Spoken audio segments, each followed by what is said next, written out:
Her death made headlines across the Carolinas.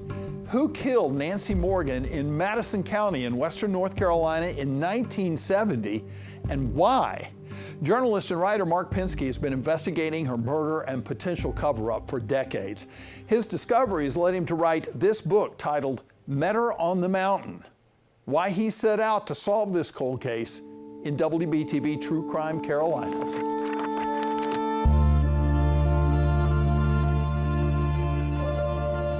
In June of 1970, and I opened the afternoon paper. There was a story on the front page. The afternoon paper caught Mark Pinsky's eye on June 18, 1970, a front page story in the Durham Sun. The more I read, the more I identified with her. Her, a 24-year-old woman named Nancy Morgan. Just struck a chord, and that never left me for 55 years.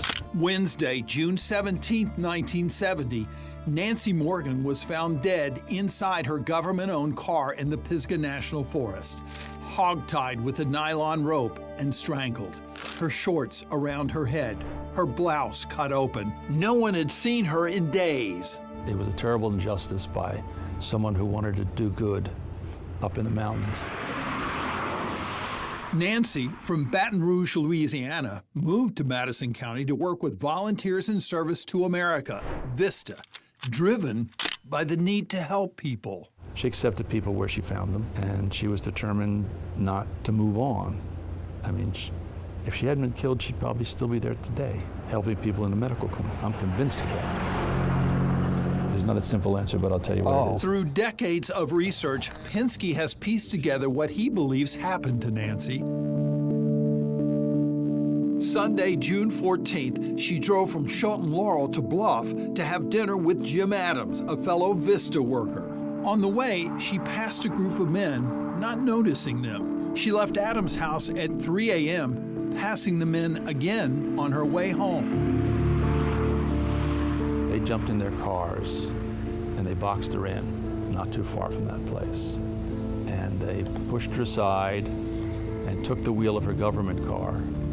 And they then took her to various locations. People quickly realized Nancy was missing and started searching. Pinsky says former Sheriff E.Y. Ponder, a man whose family had much influence in Madison County, knew who might have taken her. And said, look, if you guys have that girl, you better turn her loose, or all hell's gonna break loose here.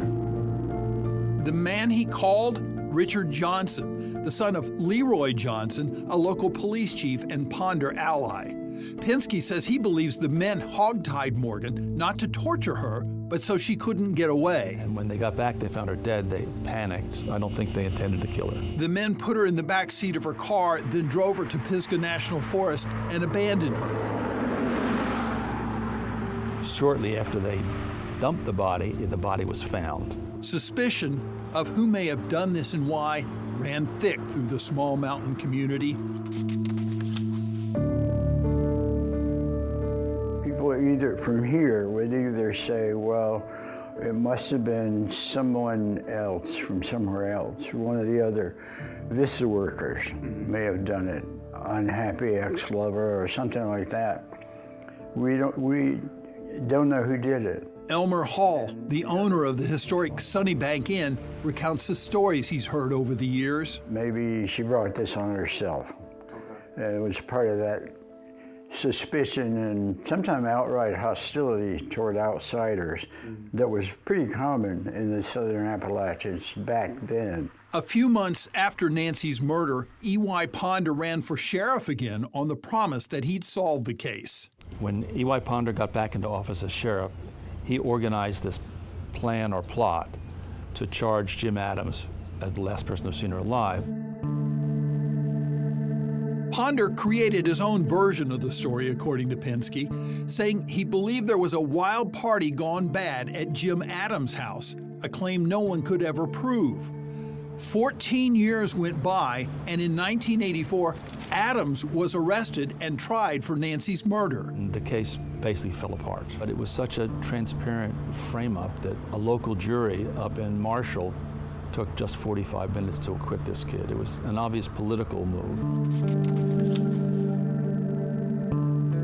What's the date on that? 70, June of 70? Yeah. That's around the time of the the arrest. In the years after the trial, Pinsky says conversations with people in Madison County led him to speak to Richard Johnson, the same man he believes Ponder called when Nancy went missing. He confessed to me twice. Pinsky says Johnson admitted he was one of 5 men involved. He confessed to being part of the kidnapping. He confessed to being there. But when I asked him exactly what he did to Nancy Morgan, he sort of got real vague on me. Pinsky spoke to Johnson in prison, where he is serving a life sentence for murdering his 5-year-old daughter.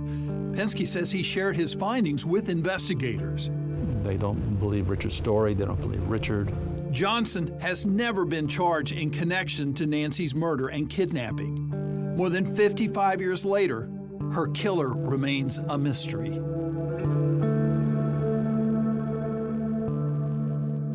WBTV reached out to the State Bureau of Investigation for an update on the Morgan case.